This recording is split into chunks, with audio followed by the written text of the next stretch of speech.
1번 신의성실 원칙 위반과 권리남용은 강행 규정 위반이에요. 따라서 법원은 이를 직권으로 조사할 수 있습니다. 당사자의 주장 입증을 기다리지 않고 법원이 직권으로 조사해서 판단할 수 있어요. 2번 계속적 보증계약을 체결했습니다. 그러다가 신뢰가 깨질 만한 일이 있었다는 거죠.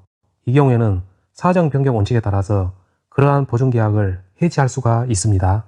신뢰가 깨졌기 때문에 보증계약을 계속 유지하는 것은 신의칙상 부당하죠. 따라서 이러한 경우에는 사정 변경 원칙에 따라서 해지할 수가 있습니다.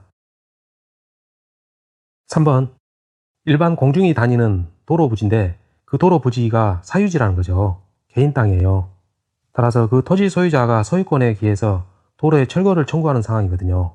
판례는 이 경우를 권리남용으로 봤습니다. 권리남용은 금지되죠. 따라서 이 경우에는 철거를 청구할 수가 없습니다. 4번 일반적으로는 채무자가 채권의 시효의 완성을 주장하는 것은 권리행사로 될 수 있어요. 그런데 이 사안이 과연 권리남용이냐의 문제이죠. 시효 완성 전이니까 현재 소멸시효가 진행 중이에요. 그 경우 채권자가 권리행사를 했다면 이러한 시효는 중단이 될 수도 있죠. 그러나 채무자가 채권자의 그러한 권리행사를 현저하게 곤란하게 했어요. 그 결과 시효가 완성이 되었죠. 그러나 이 부분 때문에 권리남용이 된다는 거죠. 5번 유치권의 남용 문제입니다. 신의성실의 원칙에 반한다고 평가되는 경우 이 앞부분의 내용으로서 신의칙 위반으로 보여진다는 것이죠. 이 경우는 남용이 될 수 있습니다. 부연 설명드리면요. 이 유치권은 법정 담보물권입니다. 저당권처럼 계약에 의해서 성립되는 게 아니고 법에서 정한 요건 충족 시에는 인정되는 담보물권이죠. 따라서 특별한 보호 가치를 요합니다. 그런데 이 사안에서는 오히려 신의성실의 원칙에 반한다고 평가되는 그러한 행위를 했다는 것이죠. 그러면은 보호 가치를 상실한 것이죠. 따라서 이 경우에는 유치권의 남용으로 보아서 보호하지 않습니다. 2번 태아에게 권리 능력이 인정되는 경우는 이 문제 해결 방법은 먼저 민법 규정입니다. 그리고 민법 규정이 없는 경우에는 판례에 따르죠. 태아의 권리 능력 관련해서 민법 규정 암기 방법은 불상유대입니다. 불법 행위로 인한 손해배상 청구권 민법 규정에서 인정이 돼요. 상속 민법 규정에 의해서 태아에게 권리 능력 인정이 됩니다. 유리분권과 유증이죠. 민법 규정에서 태아의 권리 능력 인정을 해요. 대습상속입니다. 역시 인정이 됩니다. 불상유대 암기하세요. 디귿번에 대해서는요. 태아가 부우를 인지하는 게 아닙니다. 부우가 태아를 인지하는 거예요. 따라서 태아의 인지청구권 이 단어 자체가 틀린 거예요. 부우의 인지청구권 해야 맞습니다. 미움과 비읍은 법조문이 없어요. 따라서 판례에 따르면 되죠. 태아의 권리 능력 관련해서 판례 입장은 정지조건서를 취하죠. 이 부분입니다. 태아인 동안에는 권리 능력이 없다는 거 이게 바로 핵심이에요. 능력이 없죠. 소종 능력이 없어요. 그리고 능력이 없기 때문에 이 증여는 증여 계약입니다.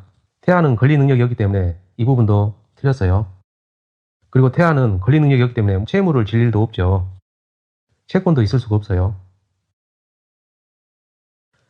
3번 17세면 만 19세 미만자니까 미성년자입니다.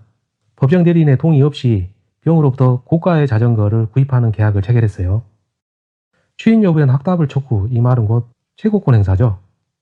상대방 병이 갑에게 최고를 할 수 있느냐의 문제입니다. 갑이 성년이 되었어요. 제한 능력 상태에서 벗어났죠. 그러므로 이 경우에는 병은 갑에게 최고를 할 수가 있습니다. 없다 했으니까 틀렸네요. 2번 미성년자 갑이 법정 대리인의 동의 없이 계약을 취소할 수 있느냐의 문제입니다. 미성년자 단독으로 가능한 경우는 만사 유대근 취소죠. 여기 있네요. 미성년자 단독으로 취소할 수 있습니다. 없다 했으니까 틀렸죠. 3번 을은 법정 대리인이죠. 완전한 능력자입니다. 따라서 추인할 수 있어요. 없다 했으니까 틀렸습니다. 4번 추인 여부 확답을 촉구는 곧 최고권 행사죠. 상대방 병이 악의인 경우 최고권 행사할 수 있느냐의 문제입니다. 우리가 암기한 것은 철선이죠. 철회권 행사에서만 선의를 요구합니다. 최고권 행사에서는 선이든 악이든 묻지 않아요. 둘 다 가능합니다. 따라서 병이 알았더라도 최고를 할 수 있죠. 없다 했으니까 틀렸어요. 5번 철의 가부입니다. 철선이죠. 선의자만 가능합니다. 몰랐다. 선이네요. 따라서 가능합니다. 그리고 또 하나 있죠. 추인이 있기 전이죠. 이 법정 대리인 측이 하는 추인하고 상대방 측이 하는 철회나 거절은 먼저 하는 사람이 이기는 겁니다. 따라서 이러한 철회를 하려면은 추인이 있기 전에 해야죠. 그리고 철선, 이 철회권 행사에는 선의를 요구합니다. 따라서 5번은 맞죠. 4번 후견, 기억. 능력이 부족한 경우에는 성년 후견이 아니죠. 한정 후견입니다. 성년 후견은 능력의 지속적 결여이죠. 니은, 피한정 후견인의 경우에는 동의를 받아야 하는 행위의 범위를 정할 수 있습니다. 만일에 이 부분에서 피성년 후견인으로 바꾸게 되면은 가정법원은 취소할 수 없는 범위를 정하게 돼 있죠. 이 두 가지를 같이 연계해서 기억해 두세요. 디귿, 피특정 후견인은 제한 능력자가 아닙니다. 그러므로 가정법원에 의해서 취소할 수 있는 법률행위로 정해진 이런 말 자체가 없어요. 만약 이 지문을 맞게 하려면 이 부분을 바꿔야죠. 피성년 후견인으로 바꿔야죠. 리을, 가정법원은 본인이 성년 후견 개시를 청구하더라도 의사의 감정 결과에 비추어서 한정 후견 개시 심판을 할 수도 있습니다. 그 역도 가능하죠. 본인이 한정 후견 개시를 신청하더라도 의사의 감정 결과 등에 비추어서 성년 후견 개시 심판을 할 수도 있습니다.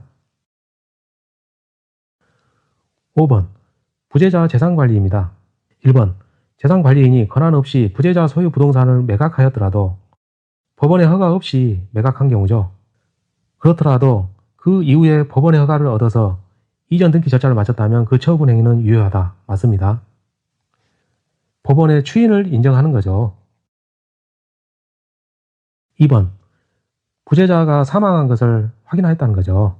그 경우에 재산관리인이 권한을 행사할 수 있느냐의 문제에서 법원이 재산관리인 선임 결정을 취소하기 전이라면 재산관리인은 그 권한을 행사할 수 있습니다. 없다 했으니까 틀렸어요. 선임 결정이 취소되지 아니하는 한 계속하여 관리인은 권한 행사가 가능합니다. 3번, 재산관리인이 법원의 허가 없이 처분 행위를 하게 되면 무권 대리가 맞느냐인데 무권 대리 맞습니다. 재산관리인은 법원의 허가 없이 관리 행위는 가능합니다. 관리 행위는 보존 행위, 성질이 변하지 않는 범위 내에서 이용 및 개량 행위가 있죠. 그러나 처분 행위를 할 때는 가정법원의 허가 결정을 받아야 되죠. 물론 예외적으로 과거의 처분 행위에 대한 추인도 가능합니다. 이 추인에 대한 부분 아까 앞부분 1번에서 배웠던 거죠. 결론적으로 법원의 허가 없이 한 처분 행위는 무권 대리입니다. 4번, 재산관리인은 성관주의 의무가 있죠. 자기 재산과 동일한 주의 의무가 아닙니다. 성관주의 의무예요. 5번, 법원은 부재자 재산으로 보수를 지급할 수 있습니다. 22번, 등기 청구권에 대한 내용입니다. 1번, 순차적으로 매매가 되었고 3자 간의 중간 생략 등기에 대해서 합의가 있었습니다. 따라서 병은 갑에 대해서 직접적으로 등기 청구를 할 수 있는 것이죠. 그러나 이 부분, 그렇다 할지라도 을의 갑에 대해서 등기 청구권이 소멸되는 것은 아닙니다. 맞죠? 이 문제를 우리가 실수를 방지하기 위해서 중간 생략 등기 합의보다는 매매 계약을 우선해라고 유의사항을 말씀드렸습니다. 2번, 이의 1에서 전원의 합의가 없다면 병은 갑에게 직접 청구할 수 없죠. 1번에서처럼 전원의 합의가 있을 때에만이 병이 갑에게 직접 청구할 수 있습니다. 3번, 부동산을 매수하였어요. 그러나 아직 등기는 하지 않았죠. 인도받아서 계속 점유 중입니다. 그 경우에서 매도인에 대한 이전 등기 청구권은 소멸시에 걸리지 않죠. 왜냐하면 여전히 권리를 행사 중이거든요. 권리에 잠을 자는 게 아니죠. 점유 중이니까. 따라서 소멸시에 걸리지 않습니다. 4번은 가등기의 효력입니다. 가등기는 순위 보존의 효력만 있죠. 본등기를 하게 되면 순위가 가등기 순위로 올라가는 거죠. 그 외에 다른 실체적 효력은 없습니다. 어떤 법률 관계가 있다고 추정되지는 않아요. 참고로 가등기 후에 중간처분이 있었어요. 그러고 나서 가등기에게서 본등기를 했습니다. 그러면은 이 중간처분은 실효되죠. 이 내용 중요합니다. 같이 알아두세요. 5번, 특조법에 의해서 소유권 보존 등기를 했어요. 그런데 그 같은 임야에 대해서 사정받은 사람이 따로 있다는 것이 사후에 밝혀졌어요. 그 경우 어떤 게 맞느냐 이거죠. 결론은 특사입니다. 즉 특조법이 이기는 거예요. 여기서 사정받은 거 이걸 가끔씩 물어보는데요. 한자로 이렇게 됩니다. 조사해서 정했다는 거죠. 1910년도 일제시대 때에 토지조사부를 작성하면서 지번을 부여하고 그 다음에 그게 누구 소유인지 사람 이름을 기입을 했어요. 조사해서 정했죠. 그러한 사람이 따로 있다 할지라도 특조법이 우선한다는 겁니다. 물론 이 부분에서 일반적인 소유권 등기자보다는 사정받은 사람이 우선해요. 23번 혼동입니다. 혼동이 있으면 물권이 소멸하죠. 문제 푸는 방법은 두 개 중에서 한 개가 소멸해요. 중복되는 부분이 필요 없으니까 소멸하는 거죠. 그로 인해서 피해보는 사람이 있게 된다면 그 경우에는 물권을 소멸시키지 않고 그 물권을 유지시킵니다. 이하에서 푸는 방법은 두 번 등장한 사람을 먼저 찾아야 돼요. 그래가지고 중복되는 부분을 소멸시킵니다. 그 결과 피해보는 사람이 있게 된다면 그 권리는 소멸시키지 않고 유지시키는 것이죠. 기억, 근저당권자가 소유권 취득했어요. 그럼 중복되는 부분이 근저당권이죠. 그렇기 때문에 근저당권이 소멸되면 그로 인해서 피해가 발생하는지를 봐야 됩니다. 그 소유권 취득이 무효인 것이 나중에 밝혀졌다는 거죠. 그러면은 애초부터 혼동할 사안이 아니었던 거죠. 처음부터 그 소멸은 잘못된 것이었죠. 그러면 없어진 그 근저당권은 부활시켜야죠. 않는다 했으니까 틀렸어요. 니은, 을이 두 번 등장합니다. 저당권과 소유권이죠. 중복되는 부분은 이 부분이에요. 그럼 저당권을 없애게 되면은 피해보는 사람이 있는가 봐야죠. 병에 2번 저당권이 있어요. 1번 저당권 없애버리면은 이 1번 저당권자인 을이 피해를 보게 됩니다. 따라서 이 경우에는 1번 저당권을 소멸시키지 않고 유지시켜야 되죠. 왜냐하면 을의 1번 저당권을 유지시켜야지만이 병의 2번 저당권으로부터의 공격을 방어할 수가 있죠. 디귿, 을이 두 번 등장합니다. 지상권이 있고 매수니까 소유권이에요. 그러면 중복되는 부분이 지상권입니다. 이 지상권을 소멸시켜버리면 병이 그 지상권 이외에 저당권을 취득했다는 거죠. 그러면은 병이 피해를 보게 되죠. 왜냐하면 지상권이 없어지면 그 위에 타고 있는 저당권도 같이 없어지거든요. 따라서 병의 피해를 방지하기 위해서는 이 지상권은 소멸시키면 안 됩니다. 리을, 소유권과 점유권은 섞이지 않아요. 혼동이라는 게 섞인다는 거거든요. 섞이지 않습니다. 왜냐하면 소유권은 추상적인 개념이고 점유권은 구체적 사실적인 개념이에요. 따라서 두 개는 섞일 수가 없어요. 점유권 1번, 자주점유가 인정되느냐 문제입니다. 건물 부지가 타인 소유라는 사정을 알면서, 즉 자주점유가 아니죠. 타주점유입니다. 따라서 자주점유는 인정되지 않는다. 맞죠? 2번, 3번은 같이 봅니다. 소 제기된 때로부터 악의점유자라 본다. 제악이죠. 그 다음에 그 소가 확정된 때로부터 악의점유자라 본다. 확타입니다. 타주점유자로 보죠. 따라서 옳지 않은 것은 3번이네요. 암기하세요. 제악 확타입니다. 4번, 자주점유 추정 관련해 가지고 국가나 지방자치단체도 그러한 추정을 받는다는 겁니다. 5번, 타주점유냐 문제입니다. 타인의 물건을 관리하기 위하여, 타인은 즉 타주점유죠. 25번, 물권적 청구권 1번, 저당권자는 반환 청구권 있냐? 없죠. 반환 청구의 근거는 먼저 점유권이죠. 두 번째로는 소유권입니다. 그러나 이 저당권자는 점유권도 없고 소유권도 없어요. 따라서 반환 청구를 할 수가 없습니다. 관련 문제로 이 저당권의 경우 방해 제거 청구는 가능합니다. 그리고 방해 예방 청구도 가능해요. 그러나 반환 청구권만 없습니다. 2번, 진정 명의 회복이죠. 진정한 소유자란 겁니다. 따라서 소유권에 기한 방해 배제 청구권 맞죠? 3번, 방해 배제에 관련해서 비용 청구권 이런 거 없어요. 방해 예방 청구권 관련해서 비용 청구권 이런 규정 없습니다. 4번, 미등기 무허가 건물에서 양수했습니다. 양도 양수는 법률 행위죠. 물권 변동은 등기해야지 발생하죠. 그런데 미등기입니다.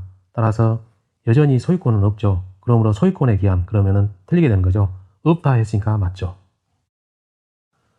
5번, 방해 배제 청구권 관련해서 방해 원인이 현재 계속 중이어야 되죠. 이 경우에는 방해 배제 청구권의 대상이 됩니다. 그러나 만일에 방해가 이미 종결된 경우라면 이때는 방해 배제 청구권이 아니고 손해배상 청구권이 되죠. 26번, 지역권. 지역권에 대해서는 두 가지 기억하세요. 첫째, 부종성입니다. 두 번째는 불가분성이죠. 1번, 여역지와 분리하여 목적으로 하지 못한다. 맞습니다. 지역권은 부정성 때문에 여역지의 소유권과 같이 붙어 다닙니다.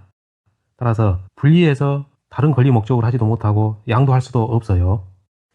2, 3, 4번은 같은 내용입니다. 공유자, 수인의 공유, 공유자. 이는 불가분성의 문제입니다. 불가분, 즉 나누지 못한다는 거죠. 공유자 1인이 시효 취득하면 다른 공유자도 취득하죠. 불가분이기 때문에 같이 움직입니다. 공유자 한 명에 의해서 소멸시효가 중단 또는 정지되었어요. 그러면은 불가분성 때문에 같이 움직입니다. 다른 공유자를 위하여도 효력이 있죠. 4번, 공유자 1인은 그 지분에 관하여 소멸하게 하지 못합니다. 불가분성 때문이죠. 다른 공유자가 남아있는데 본인 지분만 없앨 수는 없어요. 5번, 여역지와 승역지는 서로 인접하여야 하며 떨어진 토지에 대해서는 지역권을 설정할 수 있냐 없냐의 문제입니다. 공로가 있습니다. 여역지예요. 앞부분에 승역지가 두 필지가 있어요. A필지, B필지. 이 여역지 소유자가 공로로 나가려면 A와 B의 토지를 지나야 됩니다. 이 경우 A 토지에도 지역권 설정할 수 있고 B 토지에도 지역권 설정할 수 있어요. A, B 토지는 승역지죠. 이 경우에서 B 토지하고 여역지는 서로 떨어져 있죠. 그 경우에도 지역권 설정이 가능합니다. 여기서 보면은 지역권 설정할 수 없다 했으니까 틀렸죠.